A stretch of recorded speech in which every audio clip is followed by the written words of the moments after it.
All right, great. So hang on, oh, I can't move it now. Okay, so there we go. Okay. Brian actually opened up with these two slides in his narrative, so I'm going to just get into the meat of the presentation and really kind of the things that we're trying to talk about. And the first thing I've really been trying to do with our community is to bring some, and this is really just a couple slides here, but just to bring some basic understanding of school finance and Colorado itself. It never ceases to amaze me. I've just been in Colorado my entire life, so I kind of know what I know. But it never ceases to amaze me to really actually look at the data. And when you compare Colorado across the country, and many of you probably know this already, Colorado does not fund K-12 education very well. In fact, we're at the lower bottom end of that spectrum, and there's all sorts of different studies that slice and dice it different ways. But no matter how you do it, we're always kind of ending up at the bottom end of the spectrum as far as on a national level. And then that gets further even compounded at the state level, and we're going to talk a little bit about that here in a second. So just a little basic understanding. School districts basically get revenue from three major sources. There's local revenue, and that includes property taxes, and that's usually a fairly something that people notice. It's something that if you own a home or if you're even paying rent, property taxes are actually contributing to the cost of that home ownership or just actually renting, because those get passed on to tenants. So that's property tax. We also have some specific ownership tax that we do generate. This is probably the smaller amount, and this is more like vehicle registration. So they're very similar in that nature. There's also state revenue, and there's two broad categories of state revenue. One is called equalization, and that has this interesting dynamic with local property taxes that we're going to talk about in a second. And then the last category for state revenue is categorical funding, and that's where the state is actually funding us for specific programs like transportation, integrated services, or special education. Those are examples of categorical programs, and it's not a very sizable piece when it comes to our budget. It's actually one of the smaller pieces of the budget. And then the last component is federal programs and federal resources. In our general fund, we have just around $2 million of Medicaid resources flowing through. That's something that we started doing a couple of years ago. And what we're doing is basically getting reimbursed for certain services that we're providing our students. And that's actually helped a little bit. But in comparison to our overall budget of $425 million, that $2 million just doesn't go that far. We do have federal programs that are specific, and they live outside of our general fund. Like the big ones are like IDEA, title programs. Head Start is another example. Early Head Start is another example. Those are probably the four big ones there. And then there's also sorts of other state and local grants that we manage as well. But these are really the three broad categories of revenue that we have. So I want to talk a little bit about total program funding, because one of the biggest misunderstandings is what happened when net assessed valuation increased this last year. And so we're going to dive into that just a little bit so that you have some common understanding of what that means. And this slide here is kind of a depiction of this fact that all 178 districts in Colorado are on this idea called total program funding. And what this is it's part of the Public School Finance Act, and that's amended by the legislature every year. And what this is it determines the formula and the per pupil revenue that flows out to districts to fund them. And why this is so important is this is actually about 74% of our revenue from general fund. So this is a very big deal here. And what I've got here on this slide is that total program is actually a combination of local property tax as well as state equalization or state funding. But if you look at this formula and kind of think about, well, local and state, that doesn't tell you how much total program you get. It just tells you that those are the sources of revenue. So to actually understand how total program works for all 178 districts in Colorado, let's look at the formula on a really basic level here. And again, this is the School Finance Act.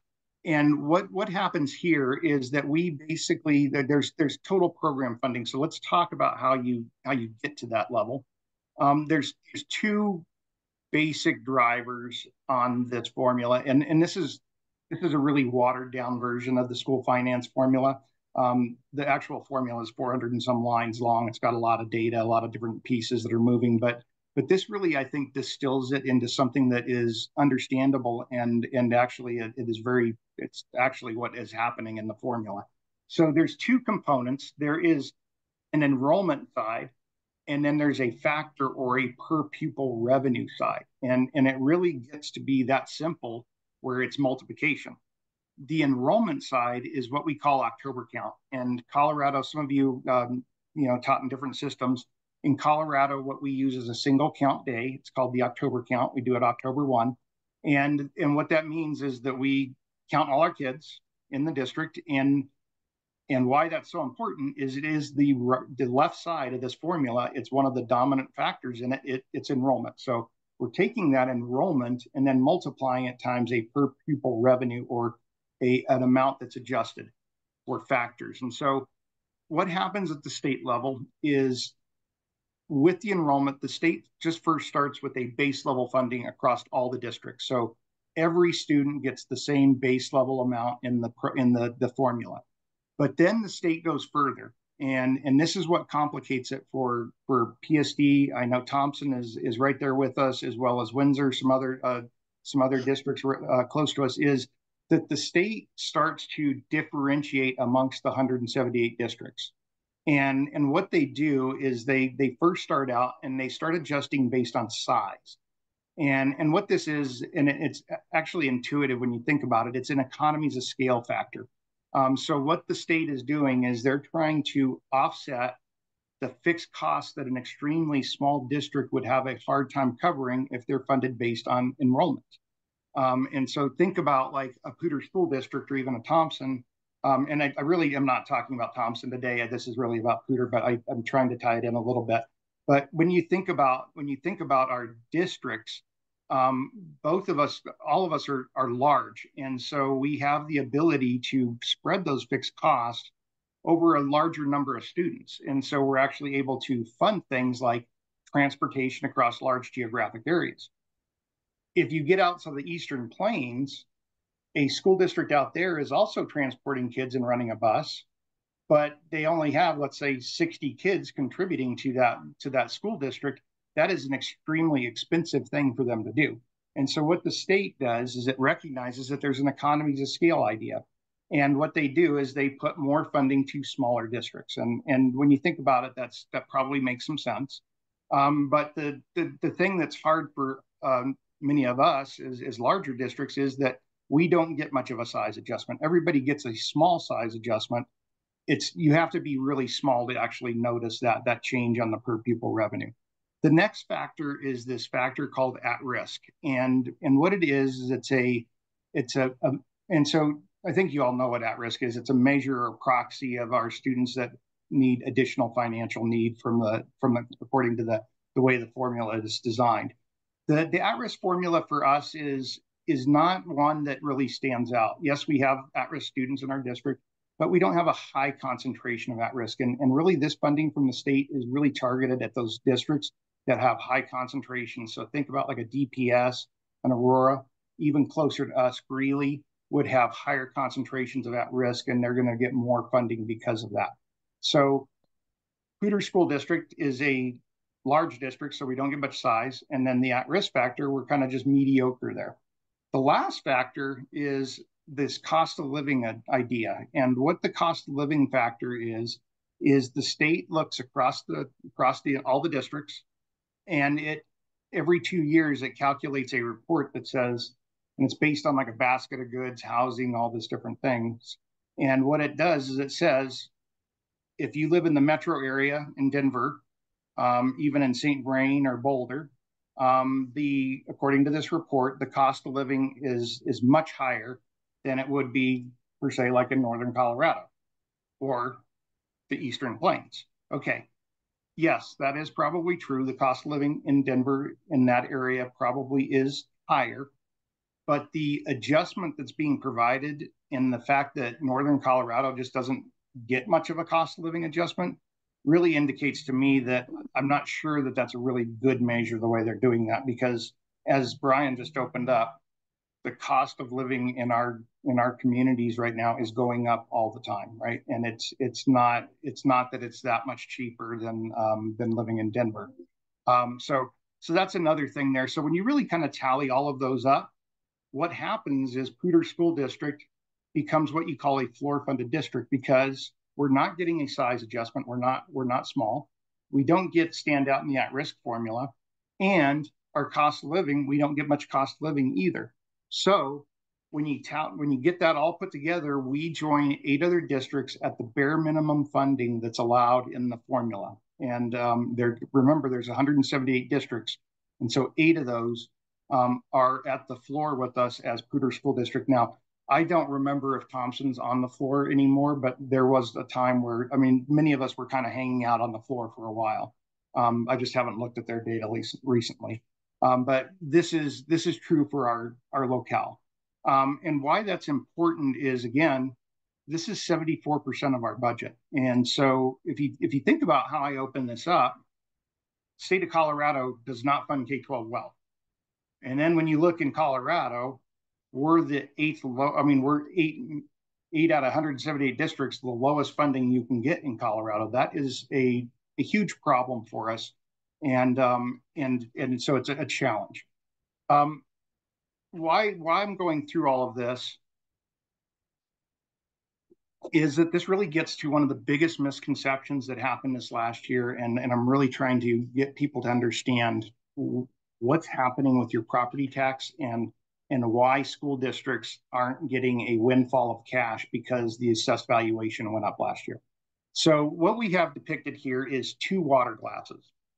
And envision the water glasses, the top of the water glasses, to be total program. So that is enrollment times the base funding times the factors, and that would give you the top of the water glass. Now remember, local and state share are just contributions to this, but it doesn't define the top of the water glass. So what happens is if local share goes up, so here on the left it's lower, but then in this example, and this is a state slide, so this isn't Poudre School District here, but the idea here is still the same. If the local share increases like it did last year with the net assessed valuation increase, all that happens is the state share decreases by a complementary amount. And so because the state's obligation is only to get to the top of the water glass. And so what happened last year is, yes, property taxes went up for total program, but school districts did not see an increase in funding because of that. The state share just decreased by that complementary amount. The only way that school districts are allowed to collect more money above and beyond what the state formula is through this mechanism called voter approved overrides. And so that's going to be something that we have on our ballot. I'm going to talk through that in just a second. Another alternative is bonds. Poudre School District is not going for a bond in this cycle, so it's not in our presentation. This just kind of summarizes exactly what I just talked about, this fact that we're a floor funded district. So I'll just skip past that one and get into the mill levy proposal. So what Poudre School District is doing this year is the Board of Education has referred a question to the November ballot for what's called a debt-free schools mill levy. And I'm going to talk what that means in a couple slides here. What this question will be is a $49 million annual increase. So it would come in every year, $49 million. It would also be indexed to inflation. And this is going to be important when we understand what we're spending this money on. So the $49 million would be $49 million this year. Then it would grow by the inflation rate the next year, and then grow by the inflation rate the next year after that. So that the funding can keep up with the inflationary increases as they happen. What this is going to do for Poudre School District is it's going to create a dedicated revenue source to address a lot of that critical need that Brian opened up with when he started talking about improving and extending the useful life of our district buildings. This is necessary, and it's something that that would really help the district to actually start to do some real dedicated long-term planning.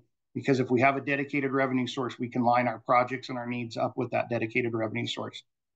It will also allow the district to reprioritize more of its general fund for some other things like recruitment and retention. We're talking about salaries there, classroom resources, career and technical education, as well as neighborhood schools. And when we talk about neighborhood schools, what we're really talking about is what Superintendent Kingsley was talking about earlier, was this closure and consolidation conversation that we had in our district. And what we heard loud and clear as part of that process was put something on the ballot that will allow us to buy some more time around this conversation. And so when you see neighborhood schools, that's what we're referring to as more support so that we can keep some of our neighborhood schools open for a period of time.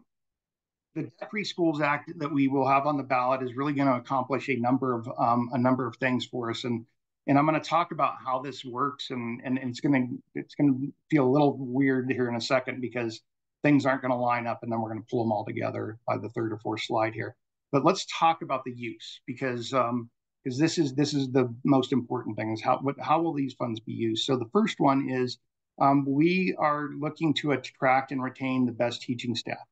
Superintendent Kingsley talked about how we're 12% out of market with our peer districts when we look at like St. Vrain, Cherry Creek, others like that. And so this would be some funding to provide an increase to our staff to help us be competitive. The next bullet point is really providing a well-rounded education that today's students will need for tomorrow's jobs and careers. What we're talking about here is like classrooms for career technology and skilled trades, real world job skills. We're also talking about providing books, technology, facilities, and other material needs for students to develop these skills. So that's something very important that we're really trying to move forward in our district, and then this funding would help us do some of that. The third bullet point is that small school support or neighborhood schools. And what we're really trying to do with this funding is to allow at least a runway for us to have a deeper conversation around closures and consolidations, and if they will be necessary in the future. Superintendent Kingsley talked about our declining enrollment. That is still a fact. We do have fewer students this year than we had the year before, and that trend is continuing. So what this funding would do is buy us some time to have that conversation. And what we've been telling the public is what we're hoping is like 3 to 5 years would be some runway for us to have a detailed conversation around that. The fourth bullet here is really the less glamorous stuff, but probably the most important aspect of this override is it is funding to maintain and improve our school buildings and facilities. Right now, we have outdated electrical, plumbing, HVAC needs. Things are breaking on a regular basis in this district. And it was mentioned earlier by Brian that we only have $800,000 annually for big equipment replacement and things like that. So, for example, last year we had an HVAC unit go down at Fort Collins High School. That HVAC unit was not something that we had budgeted. We knew it was potentially going to go out at some point, but we didn't have a budget for it. And so when it actually hit, that was like $1.2 million to $1.5 million to actually install that HVAC unit. We went right immediately with the budget that we have for that type of replacement. So what we're doing right now is not sustainable. And so this would be something that would help us maintain and improve those schools.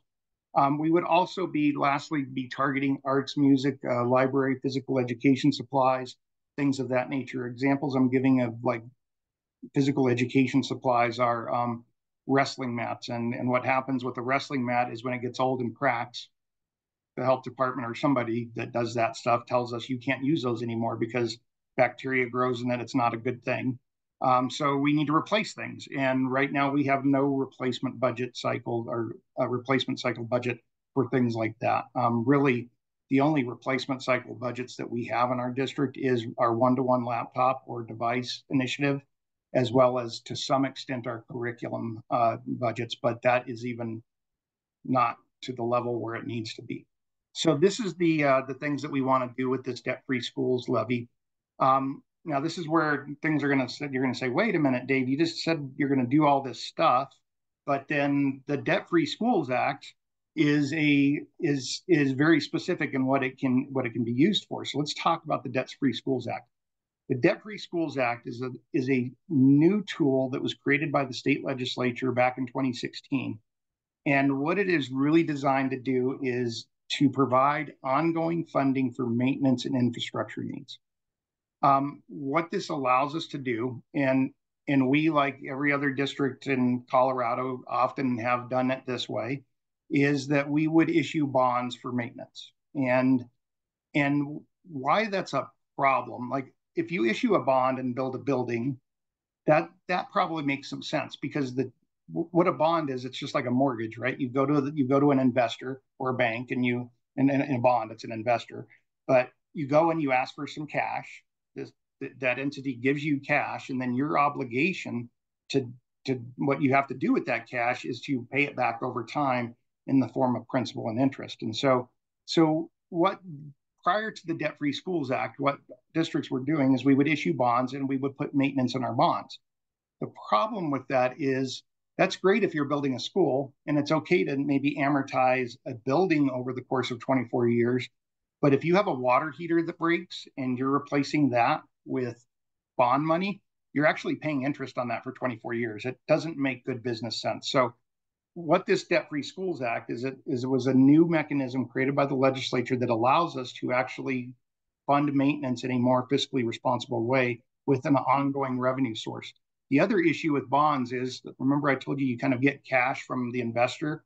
What happens is over time that cash goes away because you're doing maintenance and building and things like that with it. Typically, you try to plan that every 8 years that cycle would run out, but then you have to go back out to the voters and reissue another bond to kind of start that cycle up again. And one of the challenges is sometimes you don't make it the entire 8 years. Your cash runs out before you get there. So right now in our school district, we are at that 8-year cycle. We're running out of our last bond that was 2016. There's not much left there. And this is the new solution that the board has put in front of the electorate to consider for us to fund maintenance. So how will this money be spent? This is going to get to okay, Dave, you were just talking about all these things that had salaries and all this in it, but then you just in the next slide said it can only be used for maintenance and infrastructure. This is where we tie it all together. So what we would do first is this $49 million, the first thing we would do is we would look in our existing general fund budget and identify any expenditures that would qualify for that maintenance and infrastructure type classification. And so what we've identified is about $21.5 million of qualifying expenses. The majority of that is custodial staff in our district. And so that would be something that is helping with the maintenance of the district. So we could move that over, as well as it has like HVAC techs and it has plumbers and electricians, all those people that are maintaining and helping with the infrastructure. We would move those expenditures to this new dedicated revenue source for maintenance and infrastructure, and that would allow us to reprioritize that general fund budget to do those other things like salaries, classroom materials, the career and technical education, and even the neighborhood small school funding. So that one is just kind of a move of, okay, we're already spending 21.5. We can move those expenditures over there and then free up that budget to do these other things. The other part of the override is going to be just enhanced building maintenance and repairs budgets to allow us to do these replacement cycles. So there will be $22.9 million of new dedicated revenue to do that type of work. Comparing that to the $800,000 that we have annually is moving us light years ahead of where we are. But if you think about $1 billion of need over time that we're facing, $22.9 million still is not going to get us all the way there. But it is moving us in a very big and a robust way to a much healthier system. The last component that the override would be used for is $4.6 million of this would actually be provided to our PSD authorized charter schools. So state law requires that they get a pro rata share of our levy overrides, and this 4.6 represents the roughly the 9% of the population that the charter schools currently make up in our district. This graphic is just something I've been using when we talk to the public to really talk about the dynamics that we just talked about on the last couple of slides. So the first part here is on the right is kind of this debt-free schools levy, the new dedicated fund. Now, a couple things about this debt-free schools is that it would need to be segregated from our general fund, so all the expenditures would be isolated and easily reported out to the public as to how we're using that money. The other thing is there will be an accountability committee that will actually be reviewing those expenditures to make sure they're proper and in line with voter intent. But because it's segregated, that makes that task a lot easier for us. So the first thing that we do is this repurpose, is we identify that existing operating and existing staffing, really primarily custodial and the repair people. And then what we would do is move them into this new dedicated revenue source. That frees up that $21 million that I mentioned to do a number of things. The first one is, I can zoom in here. The first one is that we would do $4 million toward that small school support and programming. Again, our hope is that would buy us 3 to 5 years to have some more robust conversations around declining enrollment and what that looks like for our district.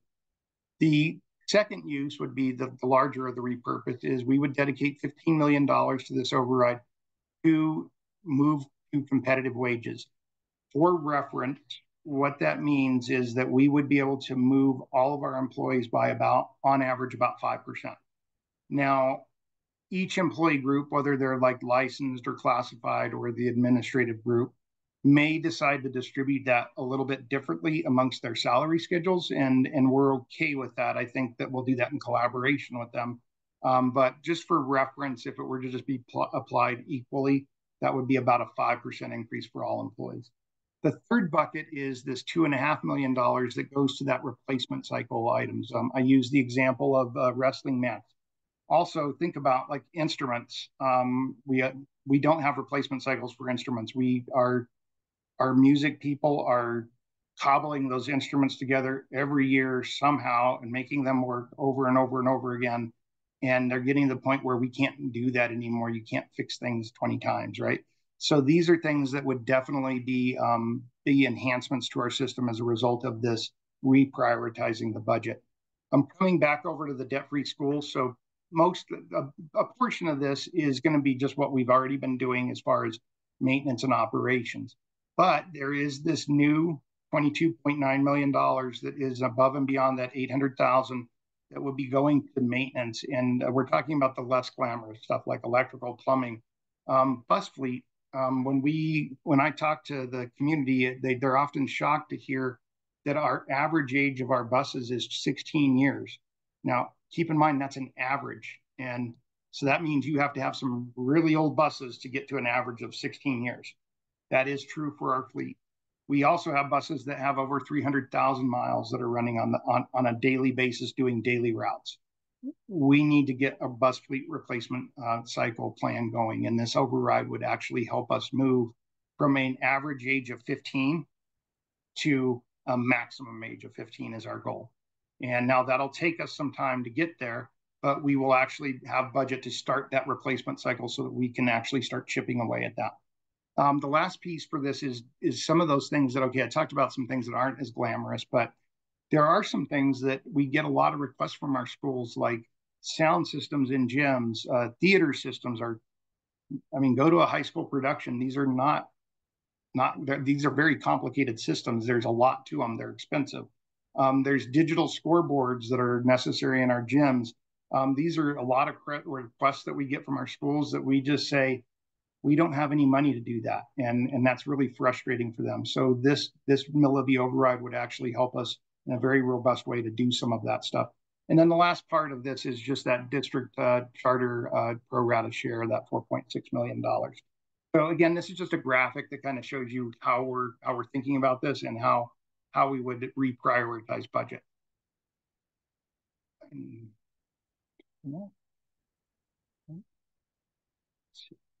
Okay. On our website is a lot of information. And in fact, if you were to go out on our website, there is a listing of the facility projects, those big projects that are really generated from that McKinstry study that Brian opened up with, that engineering study that we did. So what we've done is we've identified the highest priority projects from that engineering study over the next 5 years, and we've shown what each school would be getting in that 5-year period. Now, some of this again, this is maintenance type stuff. So if something breaks that's critical, it will have to move up in the queue. And so there might be some shuffling here, but the idea is here we're going to start getting to some robust facilities projects. Yeah, I would encourage you, if you wanted to look at that, it's on the website. So kind of rounding this presentation out, why do we need this mill levy? Superintendent Kingsley opened up with that $1 billion in maintenance needs. We only have $800,000 currently annually to address that, and that's just not sufficient. We have at least $700 million of mechanical systems that we know are true. The engineering study was detailed. It went through, took pictures, put tags on systems, and then calculated when was that system put in service and how long should we expect it to survive. And so there's a lot of data behind this, but it would really start chipping away at that $1 billion of need. It would also start looking at the HVAC upgrades. Those would need to be done over time. We wouldn't be able to do everything all at once there. So it would be, again, something where we could slowly start doing some of that. And then the solar was something else that was in that study. The takeaways, and I kind of alluded to this earlier, is that we don't have replacement cycles in our district budget right now. And I get a lot of questions as to why that is. And often what it is, it's a result of multiple recessions we've had, and us choosing to keep people over budgets. And now we're kind of paying for those decisions over time. So this would be something that we just don't have sufficient budget for that. We're also in a very reactionary mode in the district right now. We're fixing things that break, but there's no innovation in that. So we're hoping that this new revenue source would actually allow us to think broader than just fixing things, but actually thinking about innovation a little bit too. But primarily, we're going to be focusing on fixing the backlog of work that we have. And then the final thing is that we still are needing to compete with those neighboring districts. Specifically, when we get to like St. Vrain, Cherry Creek, Denver, all the metro districts, they're paying at a much higher rate than we are. So this would be support for that as well. Let's talk about taxes, because that is an important part of all of this. Trying to get this. Okay. So now hang on with me for a second here. So the first part so we're asking for $49 million. There's actually two components to the $49 million. The first component is that, remember I talked to you about that we issue bonds and that we pay bonds back over time. The district is coming up on the cycle where one of those bonds is going to be paid off. It's one of our older, bigger bonds. And what's going to happen is our bond levy, or our bond tax, is going to drop because we don't no longer have principal and interest to pay for that. So the first $29 million of the override is actually, and some would debate whether they agree whether it's neutral or not, but what we're asking is to retain that existing bond resource and now pull it into the mill levy override. So that tax rate will drop, and what we're asking is for us to retain a portion of that, or that drop. And what that equates to is about $29 million of the $49 million. So the way I often say is it's kind of a tax neutral part, the first $29 million. Now, some would debate and say that's not tax neutral, and I'd have that conversation too. But it really is retaining what we're already taxing on. So that means that the remaining $20 million is purely a tax increase. Yes, we are asking to increase our tax rate to collect that extra $20 million. And so this table depicts what that tax increase would look like on a various size homes. What's that? Go back a slide. This one shows the. Oh, I'm sorry. Did I click that? Okay. Yep. So okay. Didn't even look at the numbers yet. So this is the tax increase, big arrow right there, increase. And so what we have here is various home values, and right now, like, we're right between the $600,000 and $700,000 range for a median home in Poudre School District right now. But that $700,000 level, what you're looking at is about just under $15 per month. If you have a business, I've also included some of those rates down here. And nothing has changed with this dynamic between residential and commercial. commercial is still taxed at a much higher rate than residential is in this state. And so this proposal is a pretty hard pill for commercial and non-residential, like the businesses, to understand, because the increase is much more on commercial, and that's not anything that we're doing. That's always been the way it is in Colorado. So I talked about the tax increase being the 20 on top of the 29 that we're already collecting for our bonds. To be fully transparent, though, what I need to do is I need to talk about that tax decrease. And so what happens if this measure fails? Well, I mentioned that our bond levy is not going to need to stay where it's at. We're going to pay one of those bonds off. And when that happens, that rate will drop. And if there's not a new measure to fill in with, there will be a tax decrease. And what that tax decrease is for that same $700,000 home is about $2,150. So that kind of gives you an idea of, yes, we're asking for a tax increase, but if this measure fails, there will be a tax decrease. So property tax people, the people that pay property taxes, will feel that. And again, we want to be factual with this presentation. We're not trying to convince people one way or the other.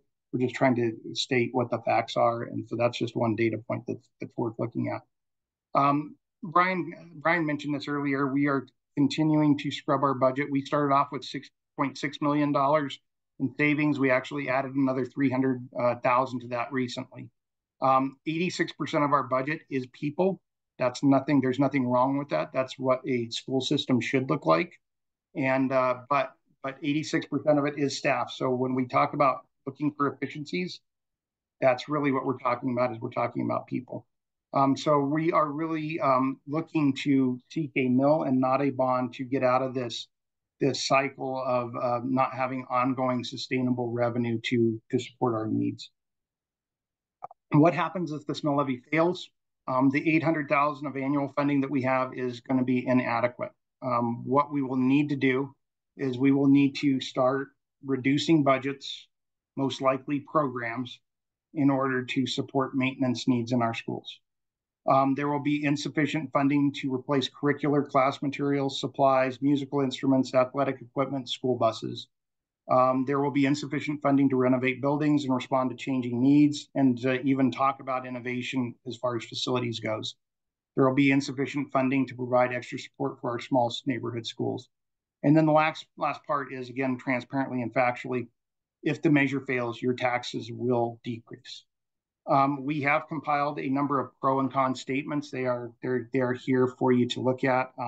They differ from what's actually in the books that I think we all got in the mail. So I'm not going to focus too much on that. But we did want to try to present both sides of this as we're talking about this measure.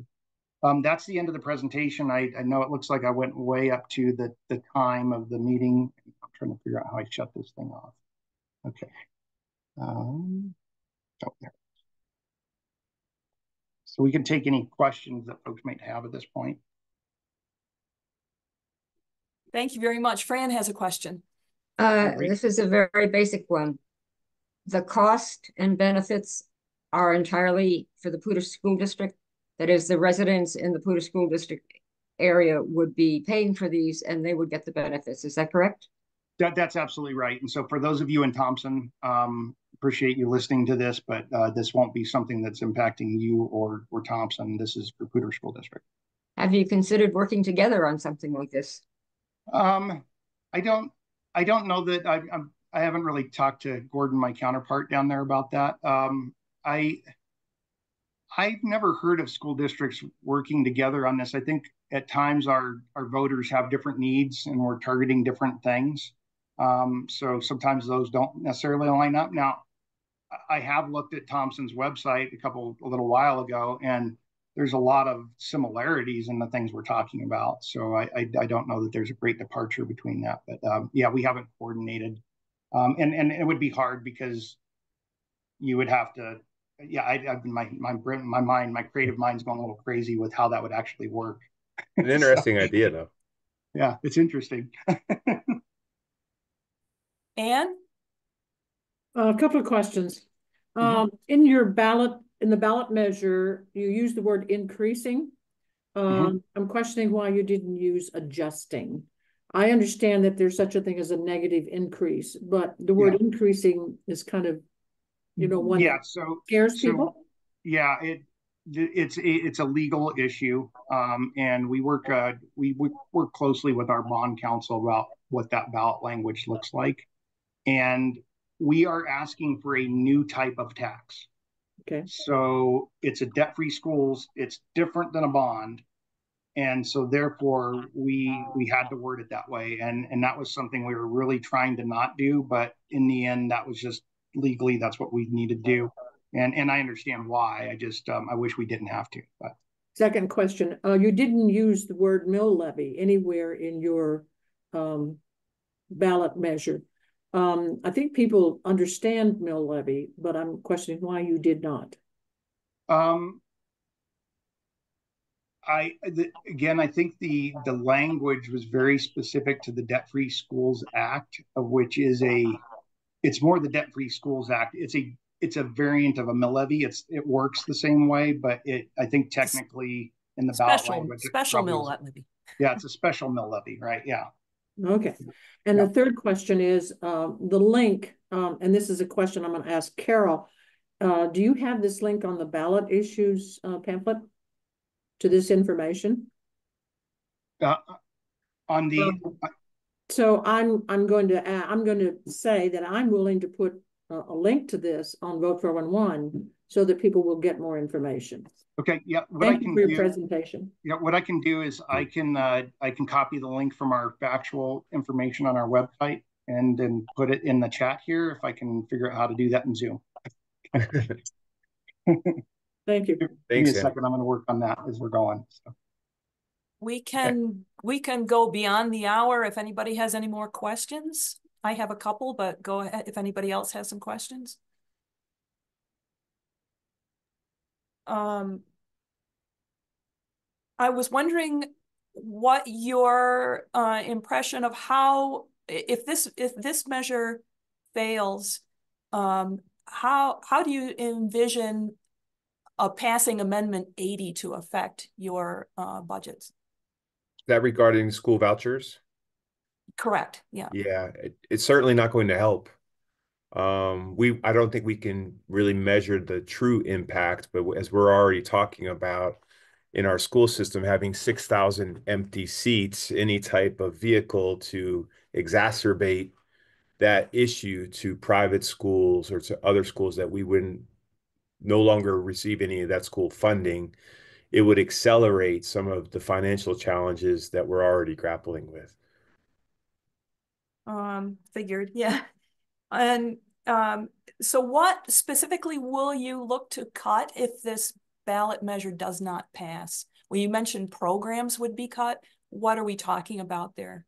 Yeah, so it would be probably a confluence of several different things. As Dave articulated quite well, like 86% of our budget is people. So as we continue to compress in terms of the number of students we serve, we will deal with the level of attrition with the number of teachers we need to hire, the number of paraprofessionals. So that will be one thing. The school district will have to grapple on whether it wants to close or consolidate schools as a means of creating some financial efficiencies. What we gleaned last year, though, and it's important to note, is there's not a whole lot of financial savings in school closure, right? Because what you're really doing is just moving students from one location to another. We would want to retain and keep our school buildings we don't know what the future holds. We wouldn't be able to afford to buy those buildings back 20, 30 years from now. And so we would want to repurpose some of our existing facilities for new programs. An example of that would be we have an alternative high school that's very close to our office here called Poudre Community Academy. It's an incredible school community, but the facility is just incredibly substandard. It has plumbing issues that are over 100 years old. We have students, and like just last week had to walk across the street to another district building to use the restroom. So that it's like that dire of a scenario. So trying to figure out, could we move them into a different location through a consolidation effort would be something that we would think about. Another part of this is the district and the community did not want to entertain school closure and consolidation.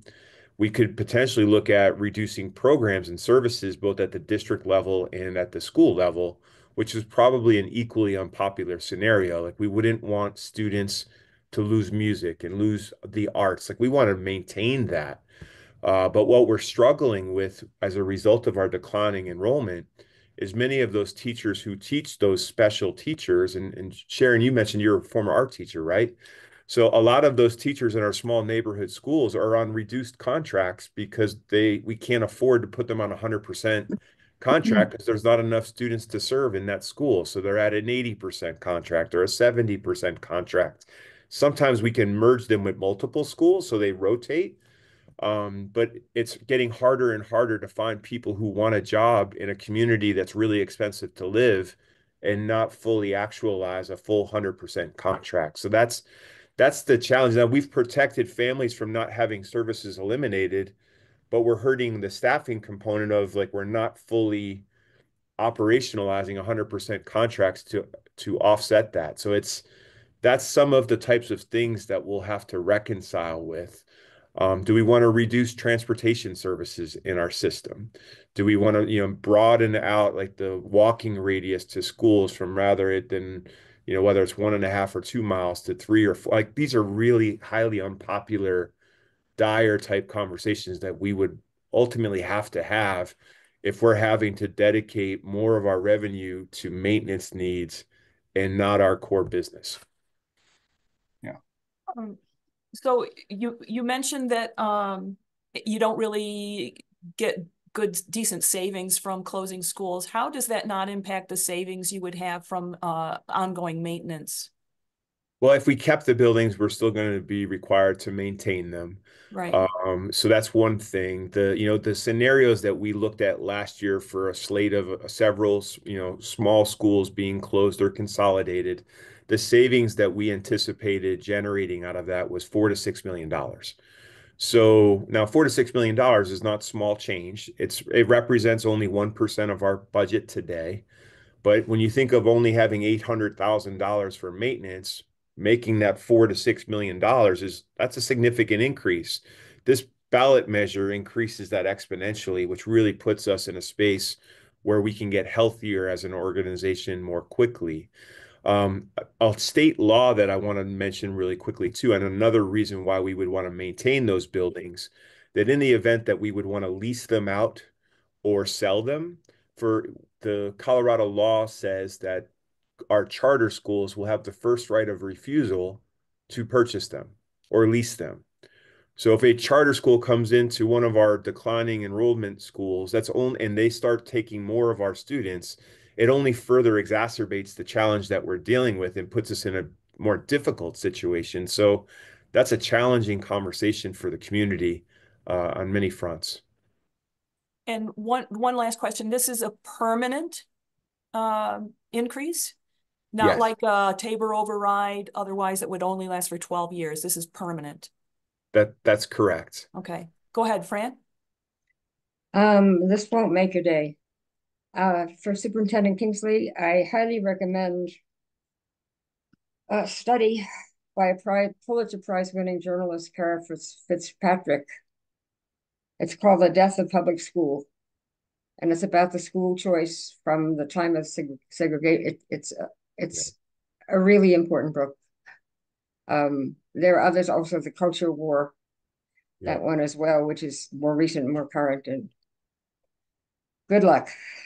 Yeah, Fran, you're spot on. I mean, we're rowing a boat upstream as a result of these policies, and we're seeing a lot of underlying scenarios of how people are making choices. As I mentioned, even within our 49 traditional public schools, we have 30% of our families choosing another school outside of their neighborhood school. And that's not due to performance. Like we have some really high performing schools that people are making other choices for other reasons.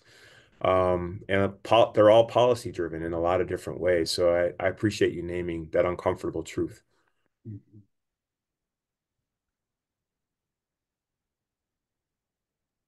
Anyone else have any questions?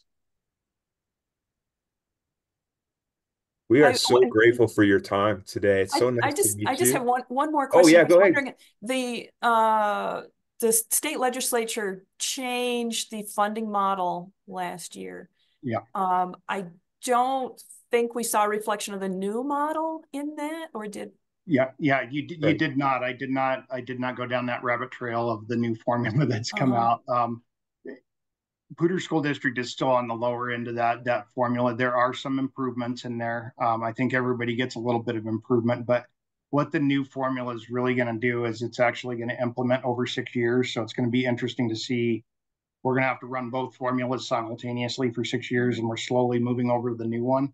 And what the new formula is really doing is it's addressing some of that issue I was alluding to earlier, where it's capping the cost of living. So a lot of those districts in the metro area that are been benefiting from this are really seeing some negative adjustments based on this.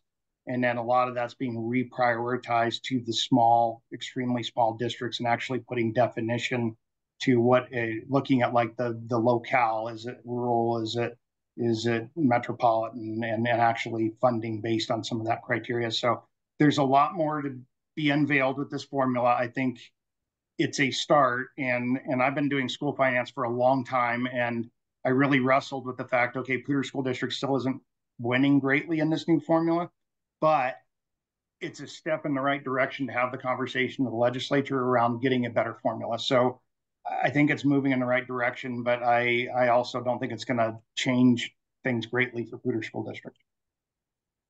Thank you. Unless we can legislatively get in there and modify that formula over the 6 years, of which we will be working very hard to do that. All right.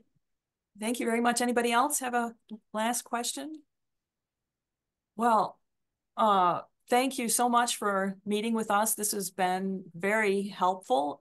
As you know, we're doing ballot issue presentations around the county right now, and this will help us not only for areas affected by in the Poudre catchment, but it also helps us understand the issue so much better for Thompson and St. Vrain. So, so that's been very helpful. Appreciate your time, and we will be better equipped now to answer questions that come up in our presentations. Thank you so much. You're an important group, and we're grateful for your time. It was a pleasure to start our day with you all. If there's anything that we can ever do to be of assistance to you and your constituents, please continue to partner with us and invite us back. I'd love to meet with you in person at some point if you were comfortable with that. But super grateful to meet all of you today. Thank you. Thank you.